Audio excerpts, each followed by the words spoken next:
He is a Pulitzer Prize-winning journalist, a Grammy nominee, bane of evil men, and of people who think we should just, try not to use the phone in bed as much. Because of the light and how it affects people's sleep. Please welcome Ronan Farrow. Hi. Hello. Hi. Over here, Ronan. Oh, is this for me? Hi. This is so beautiful, you guys. This is nice. Hi. I have so much social anxiety right now. This is a crowd. This is crazy. I haven't seen people. I don't know how to be with people anymore. I don't think people as symmetrical as you have social anxiety.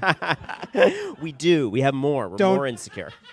Wow, he managed to accept the compliment as true. He just bought the premise. He bought the premise. You handsome son of a bitch. All right. Before we start, there was one thing I wanted to talk about with you, which is this. Is now the time? Yeah, sure. Specifically, why I was frustrated that you chose this year to be nominated for a Grammy. It was for his audiobook. Thank you. Thank you for accepting my accent work. The voices were polarizing. It was polarizing, but well received, deeply well received. It was the right creative choice. But he's nominated for a Grammy, and in a normal year, look, I'm never going to get nominated for a Grammy. Let's face it. That's a piece I've made with it. Thank you, Paul V, for allowing to just open. It could happen. Making your eyes say, you could be. But I can't be. And so my only chance to go to all the coolest parties where it's like, is that Beyonce over there? Is that another famous singer? We only know the one famous person. That's our cultural frame of reference. I'm literally trying to think of one. She is, in fairness, the one that you want to run into, probably. Bruno Mars. The name I was going for was Bruno Mars. Okay. Yeah, the point is, in a normal year, I would have gotten to be, I'll tell you in a second, I would have gotten to be his first live show in a year. First crowd.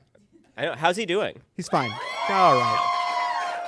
The point is, in a normal year, I would have gotten to go as a +1 on my +1 world tour to Clyde Davis's party and this other thing and look at those celebrities, and I would have met all these people and put on a tuxedo jacket and then felt a little self-conscious, but then had a drink and felt great. And instead, this was the experience of being your +1 at the Grammys. You're sitting in front of a laptop, you turn on the ring light, you go like this.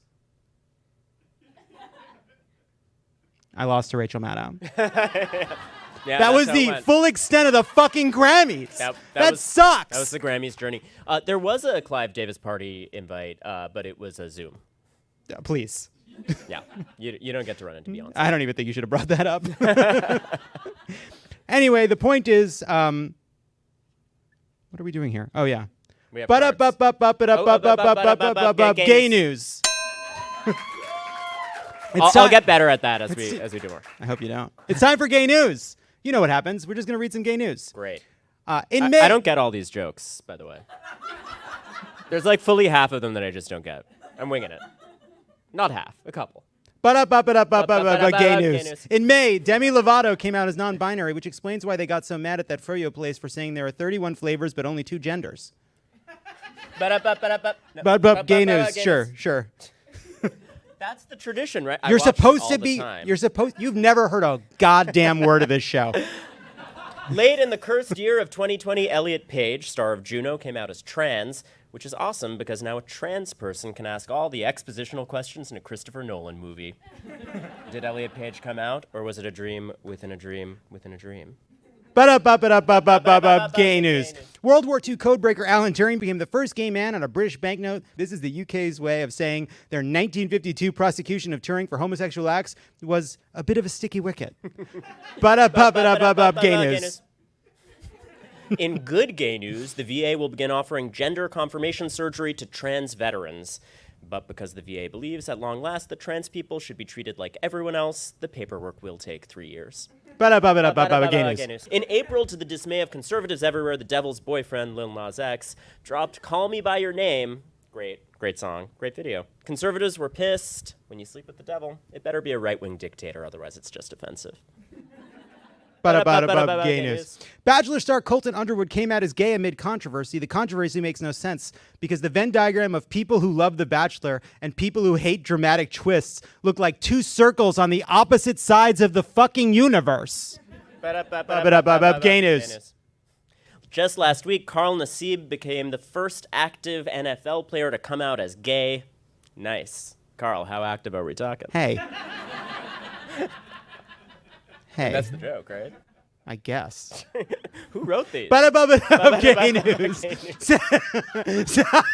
Sesame Street celebrated this Pride Month by introducing 2 gay dads, yet Bert and Ernie are still just roommates because everyone is on their own timeline. Gay news. Chipotle offers drag stars go-to orders to raise money for LGBTQ charities. Guac's still extra, though. They're allies, not idiots.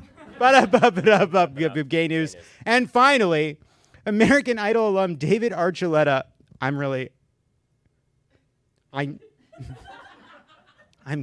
This is so not right.